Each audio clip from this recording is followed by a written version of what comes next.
हरिओम विद्यार्थी मित्रों, आज आपणे धोरण 8 पाठ 5मो અને વિષય છે સામાજિક વિજ્ઞાન। બરાબર, આપણે આપત્તિઓના પ્રકાર જોયા હતા। એમાં આપણે ભૂકંપ સુધી પહોંચ્યા હતા, ભૂકંપ નિર્ગમન કેન્દ્ર સુધી આપણે આગળ જોઈએ કે ભૂકંપ કઈ રીતે આવે છે, એની અંદર કયા કયા વસ્તુઓ રહેલી છે, ઉચ્ચ લાવારસ, નીચલા લાવારસ, બાહ્ય ગર્ભ, આંતરિક ગર્ભ, એ બધી જ વસ્તુઓની ચર્ચા જોઈએ આગળ આપણે। એસ્ટેરોસ્ફિયરના અર્ધદ્રવિત ખડકોની ઉપર તરી રહ્યો છે। પૃથ્વીના પેટાળમાં થતા કિરણોત્સર્ગી ક્ષયને પરિણામે ગરમી ઉદ્ભવે છે, જે દ્રવિત ખડકોમાં સંવહનિક તરંગો ઉત્પન્ન કરીને ભૂસપાટી તરફ જવાનો પ્રયત્ન કરે છે। ઉપરની તરફ ઉદ્ભવતા તરંગો દ્વારા ઉપરનું પડ ફાટીને મોટા મોટા ટુકડાઓમાં વિભાજિત થઈ જાય છે, જેને ભૂસંચરણીય પ્લેટ એટલે કે મૃદાવરણીય પ્લેટ કહે છે। આવી 7 મુખ્ય ભૂસંચરણીય પ્લેટ છે। આ ટોપિક મેં રિપીટ કર્યો છે, આ પાઠની અંદર ખૂબ મહત્વનો છે એટલા માટે રિપીટ કર્યો છે વિદ્યાર્થી મિત્રો। ખાસ ધ્યાન આપજો ફરી કે ભૂસંચરણીય પ્લેટો કેટલી છે। બરાબર, અહીંયા વિગતવાર તમને આપવામાં માહિતી આવી, ફરીવાર આપું છું। પેસિફિક પ્લેટ, ઉત્તર અમેરિકન પ્લેટ, દક્ષિણ American plate, Eurasian plate, African plate, Indo Australian plate તથા એન્ટાર્કટિક પ્લેટના નામે ઓળખાય છે। અહીંયા કેટલી પ્લેટ આપેલી છે? તો 7। સાથે સાથના આપણે નામ યાદ રાખીશું અને 7 પ્લેટ યાદ રાખીશું। આગળ જોઈએ આ ટોપિકની અંદર, જે એકબીજા સાથે જોડાયેલ છે। ભૂસ્તરીય હિલચાલ થવાથી આ પ્લેટ એકબીજાની સાથે અથડાય છે, જેને કારણે આ જોડાણ તૂટે છે અને લાંબા સમયે ઘણા બધા ભૌગોલિક ફેરફારો થાય છે।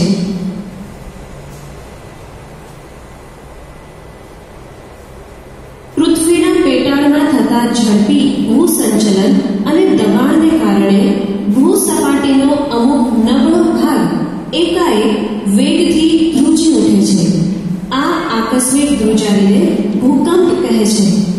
ભૂકંપ ક્રિયાના ઉદ્ભવ સ્થળેથી ભૂકંપના મોજા પેદા થાય છે, જેને ભૂકંપ કેન્દ્ર કહે છે। ભૂકંપ કેન્દ્ર પૃથ્વીના નીચેના ભાગમાં હોય છે। હવે ભૂકંપ કઈ રીતે આવે છે એ વસ્તુ આપણે અહીંયા સમજાવવાની છે। ભૂકંપનું એક કેન્દ્ર હોય છે, એ કેન્દ્રથી તમે આ રાઉન્ડમાં રેડ કલરની લાઈન જોઈ શકો છો। એ રીતે એમ કહેવાય કે એ બધી જ ફેલાય છે।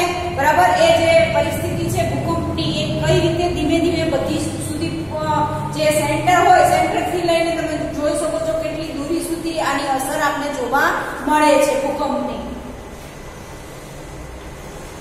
આ આંતરિક ભૂસંચલનને કારણે ભૂકંપ થાય છે। હવે આને આપણે શું કહેશું? આંતરિક ભૂસંચલન। બરાબર, આ વસ્તુ કેવી છે કે જમીનના પેટાળમાં, બરાબર, જમીનનો જે પેટાળનો ભાગ છે એ પેટાળના ભાગની અંદર આ ભૂસંચલનની જે પ્રક્રિયા છે એ થાય છે, હિલચાલની જે પ્રક્રિયા થાય છે અને ભૂકંપ જેવી પરિસ્થિતિ થાય છે। પૃથ્વીનું કેન્દ્ર બિંદુ થી લઈને આપણે આગળ જોઈએ, પૃથ્વીનું કેન્દ્ર બિંદુ ભૂસપાટીથી લગભગ 6 મીટર જેટલું દૂર છે। પૃથ્વીનું કેન્દ્ર 6378 કિલોમીટર, આ ખાસ યાદ રાખવાનું છે વિદ્યાર્થી મિત્રો। તો એટલું એમ કહેવાય કે ઊંડે સુધી આપણે જોવા મળે છે। આગળ જોઈએ, ભૂકંપ કેન્દ્રમાંથી ભૂકંપ મોજા બધે ફેલાય છે। તેમાંથી કેટલાક મોજા ભૂસપાટીએ પહોંચી તેની અસર ફેલાવે છે। ભૂકંપ કેન્દ્રથી પૃથ્વીની સપાટી નજીકના સ્થળ કે કેન્દ્રને ભૂકંપ નિર્ગમન કેન્દ્ર કહે છે। ભૂકંપની સૌથી વધુ અસર ભૂસપાટી પરના નિર્ગમન કેન્દ્રના વિસ્તારમાં અનુભવાય છે। હવે ભૂકંપની સૌથી વધારે અસર ક્યાં જોવા મળે છે? તો ભૂકંપ નિર્ગમન કેન્દ્ર, જે પૃથ્વી પર સૌથી નબળો ભાગ હોય, બરાબર, એ નબળા ભાગ ઉપર આપણે ભૂકંપની અસર આપણે વધારે જોવા મળે છે. આપણે એવું કહી શકીએ છીએ તો ભૂકંપ જે નિર્ગમન કેન્દ્ર છે એ ક્યાં આપણે તો પૃથ્વી ઉપર જોવા મળે છે. ભૂકંપ નિર્ગમન કેન્દ્ર ઉપર જોવા મળે છે, જ્યારે ભૂકંપ કેન્દ્ર છે એ આપણે પૃથ્વીના પેટાળની અંદર રહેલું હોય છે. તેનાથી જેમ દૂરના સ્થળે જઈએ તેમ તેની અસર ઓછી થતી જાય છે. કોઈ પણ પ્રદેશમાં થતા ભૂકંપની અસર ભૂકંપના વેગ પર અવલંબે છે. હવે ભૂકંપની અસર કોના ઉપર રહેલી છે તો ભાઈ ભૂકંપના વેગ ઉપર. બરાબર, ભૂકંપનો વેગ જેટલો સ્પષ્ટ રીતે થાય એ રીતે એમ કહેવાય કે એ આગળ વધતો આપણે જોવા મળે છે. આપણે જોઈએ છીએ કે જ્યાં એનું કેન્દ્ર હોય ત્યાં વધારે નુકસાન થયું, જેમ જેમ દૂર જઈએ ત્યાં આપણે ઓછું થતું જોવા મળે છે, એવું પણ આપણે કહી શકીએ છીએ. આગળ જોઈએ.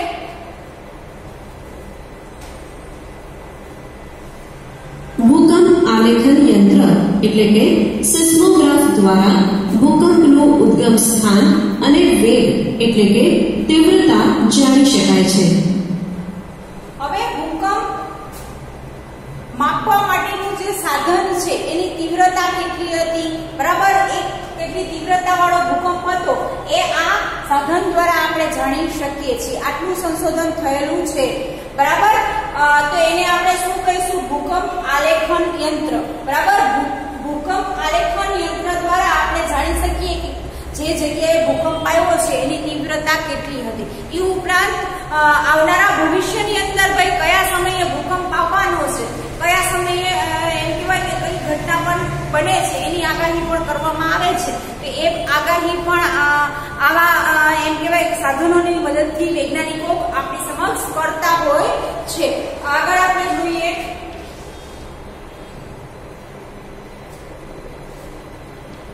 ભૂકંપ થવાના મુખ્ય 3 કારણો છે. 1. જ્વાળામુખીજન્ય ભૂકંપ, 2. વિભંગજન્ય ભૂકંપ અને હવે ભૂકંપના પ્રકાર છે. પહેલો પ્રકાર છે જ્વાળામુખીજન્ય ભૂકંપ, બીજું છે વિભંગજન્ય ભૂકંપ અને આ જ્વાળામુખીજન્ય જે ભૂકંપ છે એ જ્વાળામુખીજન્ય ભૂકંપની અંદર આપણે ખબર જ છે કે જ્વાળામુખી જે જગ્યાએ ફાટે છે એ જગ્યા કાં તો જંગલ વિસ્તાર હોય છે અથવા તો કોઈ વેરાન એવા પર્વત વિસ્તારની અંદર જ આ વસ્તુ થાય છે. એ વસ્તુ આપણે ક્લિયર ખબર જ છે કે એ વિસ્તારની અંદર વારંવાર થતો હોય છે. નોર્મલી આ વસ્તુ જ્યાં માનવ વસવાટને હોય છે એવી જગ્યાએ બહુ ઓછા પ્રમાણમાં આપને જોવા મળે છે. આગળ જોઈએ. અને 3. ભૂસંતુલનજન્ય ભૂકંપ.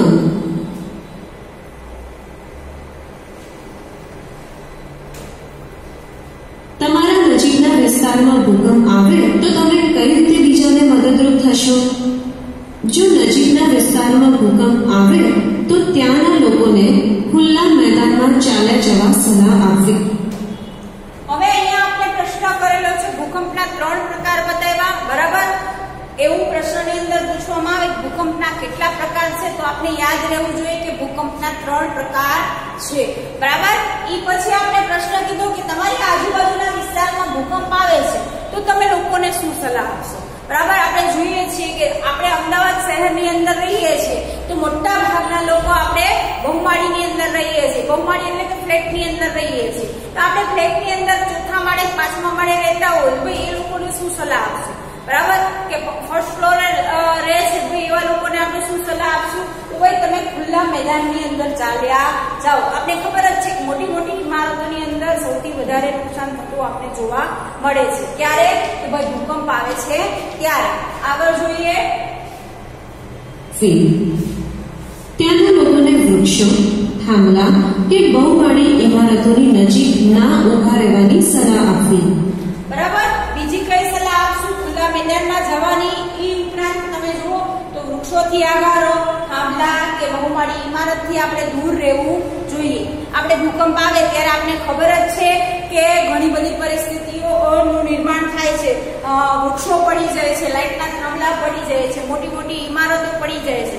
એવું જરૂરી નથી કે ભૂકંપ આવે ત્યારે શું થશે એ આપણે કોઈને ખબર હોતી નથી, બરાબર. આ તો 2001 એ અંદર જે ધરતીકંપ આવેલો હતો એ અનુભવ ઉપરથી હું કહી શકું કે એ સમયે કોઈ પણ વસ્તુ શક્ય નથી હોતી કે આપણે શું કરીશું, બરાબર. આપણા પાસે વિચારવાનો સમય પણ હોતો નથી. આ મેં અનુભવ કરેલો છે એટલે હું કહી શકું છું ભાઈ ધરતીકંપ આવે ત્યારે ઘણી બધી પરિસ્થિતિઓ નિર્માણ પામે છે. એકાએક બધું હલવા માંડે, એકાએક બધું પડી જાય, તો સેફલી આપણે બને ત્યાં સુધી ભાઈ એવી ખુલ્લી જગ્યાએ જઈએ કે જે લાઇટના થાંભલા નથી, વૃક્ષો નથી, બરાબર. એવા ખુલ્લા મેદાનમાં આપણે જઈને સુરક્ષિત ઉભા રહી શકીએ છીએ, બરાબર. આવું કરીશું તો આપણે આવી કુદરતી જે ઘટનાઓ બને છે એમાં આપણે બચી શકીશું.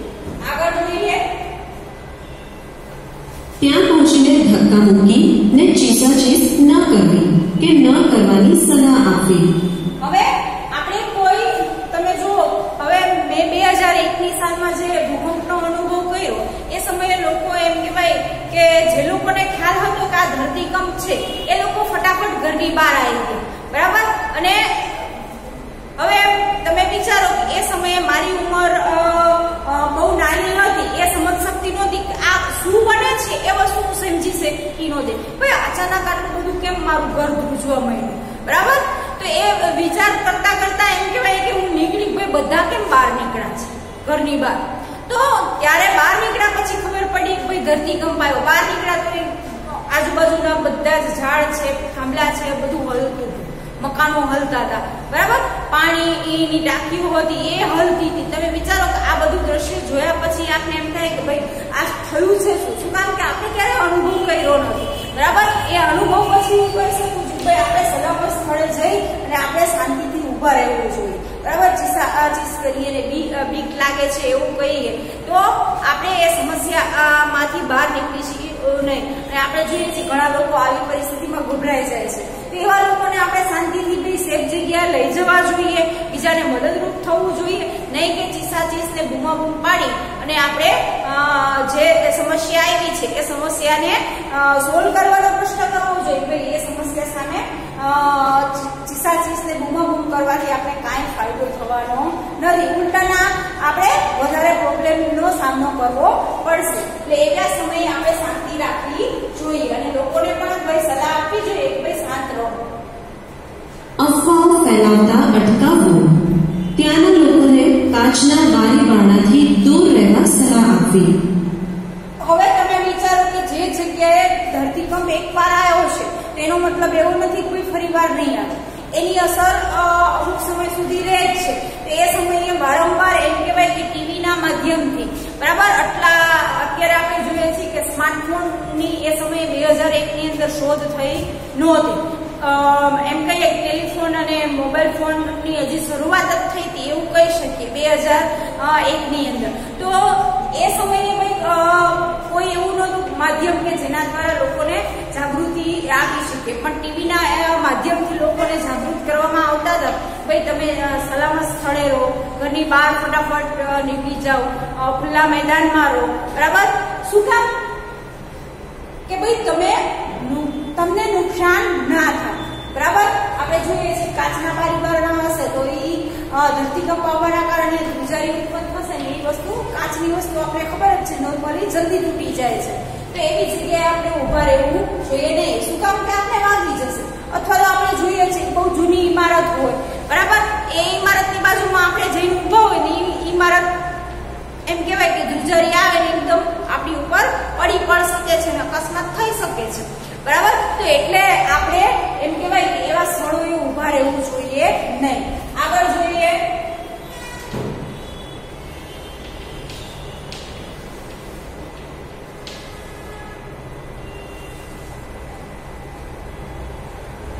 જ્વાળામુખી.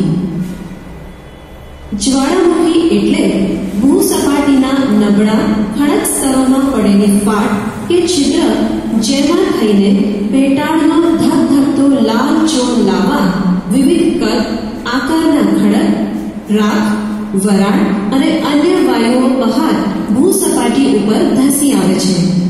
હવે અહીંયા આપણે બીજો પોઈન્ટ આપેલો છે જ્વાળામુખી પર્વત. ભાઈ જ્વાળામુખી પર્વત કઈ રીતે અસ્તિત્વમાં આવે છે? તો અહીંયા આપેલું છે કે ભૂસપાટી ઉપર નબળા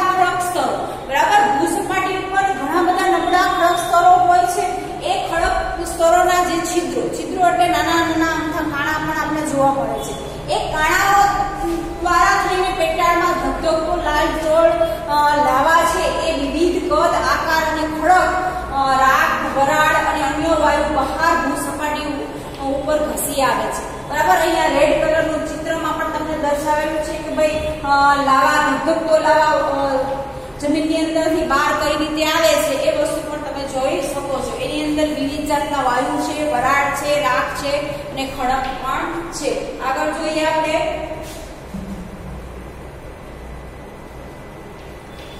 જ્વાળામુખી વિસ્ફોટ થવાના મુખ્ય 4 કારણો છે. 1. પૃથ્વીના પેટાળનું ઉષ્ણતામાન. 2. પ્રવાહી મેગ્માની ઉત્પત્તિ. 3. વાયુ અને વરાળનો ઉદ્ભવ. 4. મેગ્માનું ભૂસપાટી તરફનું વહન. હવે પૃથ્વીના પેટાળની અંદર આ પરિસ્થિતિ 4 વસ્તુઓને લીધે થાય છે એવું આપણે કહી શકીએ છીએ. અહીંયા આપણે ક્રમશઃ 4 વસ્તુ આપેલી છે. એ વસ્તુ ખાસ યાદ રાખજો. આગળ જોઈએ. મેગ્માની નીચે રહેલા ભારે વાયુઓ મેગ્માને ઉપર ધકેલે છે. બીજું, ઉપરના નબળા ખડક સ્તરોની તિરાડો કે ફાટો દ્વારા પ્રવેશેલા પાણીની વરાળ થાય છે. આ દબાયેલી વરાળનો જથ્થો પૂરતી જગ્યા ન મળતા તે વેગથી બહાર નીકળવા પ્રયત્ન કરે છે. આ પ્રયત્નમાં જ તે પોતાની સાથે પ્રવાહી મેગ્માને પણ જોરથી ઉપરની તરફ ખેંચી લાવે છે. હવે તમે અહીંયા ચિત્રની અંદર જોયું છે કે મેગ્મા કઈ રીતે ઉત્પન્ન થાય છે. બરાબર. એ જે એમ કહેવાય કે જ્વાળામુખી પર્વતો છે એ પર્વતોની અંદર જે એ છિદ્રો છે એ છિદ્રોની અંદર રાખ, વરાળ અને ખડકો જે છે એ પીગળે છે અને ધીમે ધીમે એમ કહેવાય કે બહાર નીકળવાનો પ્રયત્ન કરે છે. અને જે સ્થળેથી આપણે એમ કહેવાય કે બહાર નીકળે છે ત્યાંથી વિસ્ફોટ સાથે બરાબર વેગથી નીકળે છે. વેગથી એટલે કે ખૂબ જ સ્પીડમાં, જેમ આપણે વાહનો ખૂબ સ્પીડમાં ચલાવીએ છીએ એ જ રીતે આ મેગ્મા છે એ પણ જમીનની અંદરથી એમ કહેવાય કે જમીનનો જે ઉપરનો ભાગ છે એમાં આપણે વિસ્ફોટ સાથે જોવા મળે છે. આ વસ્તુ આપણે રિયલમાં ક્યારેય જોઈ નથી એટલે આપણે એમ થાય કે ભાઈ આ કઈ રીતે બનતું હશે. બરાબર. પણ એ આપણે ખબર છે કે આ વસ્તુ કુદરતી ઘટના છે. એટલે કુદરતી ઘટના અને આ જે સ્થળો છે કે જ્યાં જ્વાળામુખી પર્વતો અસ્તિત્વમાં આવ્યા છે એ જગ્યા ઉપર આપણે જઈ શકતા નથી. શું કામ કે અવારનવાર ત્યાં કાંઈ ભાઈ વસ્તુ ફિક્સ હોતી નથી કે અહીંયા જ્વાળામુખી ફાટશે અથવા તો ભાઈ ધબધબતો લાવા ક્યારે નીકળશે એનું ટાઈમિંગ કોઈ ગોઠવેલું હોતું નથી. એ વસ્તુથી આપણે જાણીએ જ છીએ કુદરતી ઘટના ગમે ત્યારે બને છે. તો એવા વિસ્તારની અંદર આપણે જઈ શકતા નથી. પણ આપણા વૈજ્ઞાનિકોના સંશોધનો દ્વારા ભાઈ આપણે એટલી માહિતી મળેલી છે કે જમીનની અંદરથી એ ધબધબતો લાવા બહાર આવે છે અને વિવિધ ખડક, રાખ ને એ બધું જ બહાર લઈ અને જમીન ઉપર પથરાય છે. એ આપણે નુકસાન કરતા પણ છે અને સાથે સાથે એમ કહીએ કે ભાઈ લાભ કરતા પણ આપણે જોવા મળે છે એવું આપણે કહી શકીએ છીએ. આગળ જોઈએ. ભૂસપાટી પર આવતા મેગ્મામાં રહેલા વાયુઓ દબાણ મુક્ત બનતા ભારે વિસ્ફોટ સાથે લાવા, વિવિધ કદ અને આકારના ખડકના ટુકડા, રાખ વગેરે આકાશમાં ઊંચે ઉછળે છે. હવે અહીંયા તમને મેઘમાં કઈ રીતે ફાટે છે એ વસ્તુ આપી છે કે વિવિધ કદ, આકારના ખડકો, ટુકડા, રાખ વગેરે આકાશમાં ઊંચે ઉછળે છે જેને જ્વાળામુખી કહેવામાં આવે છે. અહીંયા પણ ચોખ્ખું આપણે દર્શાવેલું છે. બરાબર. કે અહીંયા જ્વાળામુખી કઈ રીતે ફાટ્યો છે રેડ કલર થી તમે જોઈ શકો છો અને એ પાછો પર્વત ઉપર પથરાય છે. બરાબર. લાવા અને આકાશની અંદર પણ તમે જુઓ કે ધુમાડો, રાખ ને બધું ફેલાતું આપણે જોવા મળે છે. તો આ વસ્તુ છે જ્વાળામુખી ફાટવું એ કુદરતી ઘટના છે. બરાબર. અને એ કુદરતી ઘટનાથી મેં તમને કીધું કે ફાયદો પણ થાય છે અને નુકસાન પણ થાય છે. ફાયદો શું થાય છે એ આપણે જોઈએ તો આવી રીતે જે પણ સ્થળે જ્વાળામુખી ફાટ્યા હતા આપણે ઉત્તરનો જે ભાગ જુઓ તો ઉત્તરના ઘણા ભાગની અંદર કોઈ કુદરતી આવી ઘટનાઓ બનેલી અને એ ઘટનાઓ દ્વારા વિશાળ મેદાનોનું અસ્તિત્વ આવેલું છે. બરાબર, વિશાળ મેદાનો બની ગયા છે અને એ મેદાનોની અંદર આપણે જોઈએ છીએ કે એ મેદાનો પુષ્કળ પ્રમાણમાં ફળદ્રુપ છે અને એની અંદર આપણે પુષ્કળ પ્રમાણમાં ખેતીનો પાક લઈ શકીએ છીએ અત્યારે. તો એ વસ્તુ ભાઈ આપણે જ્વાળામુખીની પ્લસ પોઈન્ટ ગણી શકીએ છીએ. જ્યારે નુકસાન કરતા શું છે કે એવા ઘણા પણ વિસ્તાર છે કે એ વિસ્તારોની અંદર વારંવાર આ ઘટના બને છે. તો એ જગ્યા ઉપર આપણે માનવ વસવાટ કરી શકતા નથી, બરાબર, અથવા તો ભાઈ એવી જગ્યાએ આપણે રિસ્કી જઈ શકતા નથી એમ પણ આપણે કહી શકીએ છીએ. આ વિડીયોની અંદર અહીંયા આ પદ સુધી રાખશું. આગળના વિડીયોની અંદર આગળની માહિતી જોઈશું. નમસ્તે વિદ્યાર્થી મિત્રો.